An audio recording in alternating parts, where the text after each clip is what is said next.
Well, hello and welcome to a series of how-to videos for the ARMA II editor. We'll be conducting many of these, and the first one will be on the basics, so many of these commands. Don't think I have to go into some of these. Anyway, let's start off with the units. Now, I'll place a player first, so say rifleman. There, and you can place varieties of units, the side, so blue 4, basically Western countries, up 4 is Russia, you get the idea. Then faction, independent factions within the sides, classes, so vehicle, military men, buildings, even vessels. Control sets whether you or the player, whether you can swap to them or whether they are an NPC.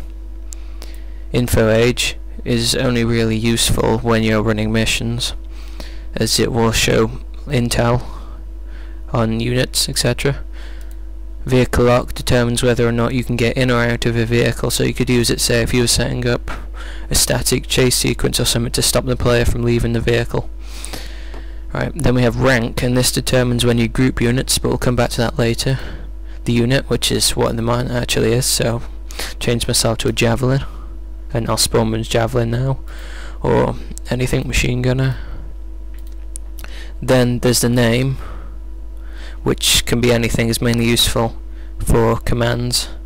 I missed this one. Special is information. The unit will spawn information with a squad. Flying, which is useful for parachute insertions or planes. In cargo, so you can put it inside a unit. Alright, I'll just leave this information now. And skill is only useful for NPCs, so it will determine how good they are. So say you were making militia and then you were making special forces. Militia would have a skill level somewhere down here, whereas special forces would be very highly trained. Anyway, initialization, I'll come back to that in a bit, and I'll show you proper commands for that. Description is the unit's description. Health armor, so I could spawn with that and I would immediately die. Fuel is basically vehicles, you can set how much fuel you want to leave.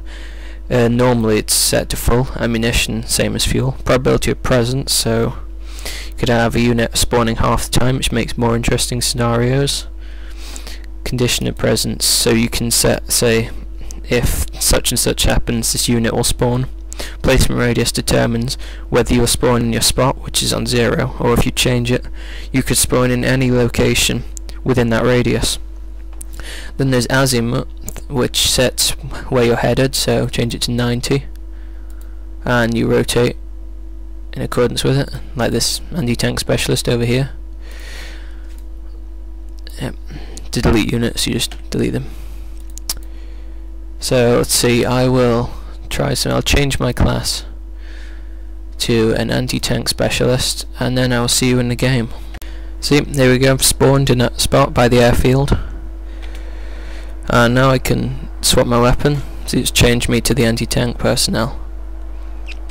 And by the way, if anyone wondering, this map is a custom map called Sands.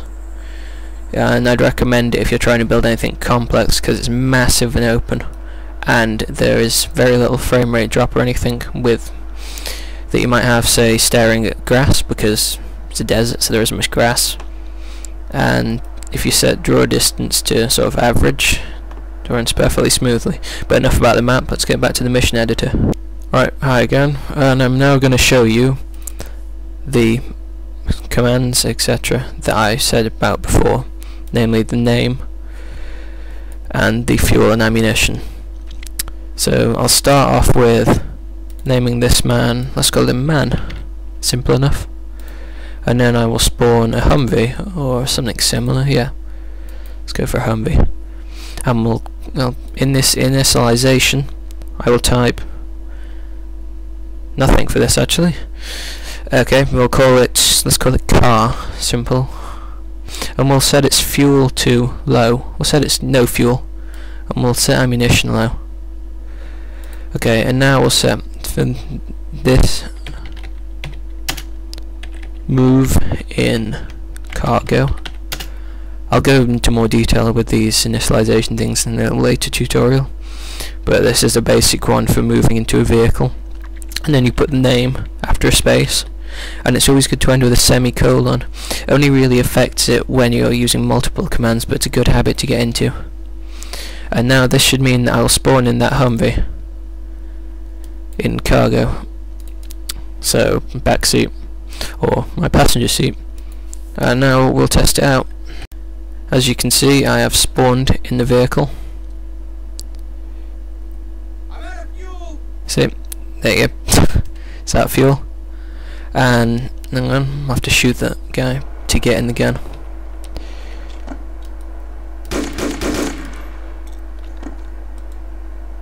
Then the gun is spawned with low ammunition. It normally comes with far more ammo than that. Ooh, massive frame rate drop there. As you can see in top left, there is no fuel left. Right, okay. Well, that concludes the basic unit setup, and the next thing I shall show you is the groups.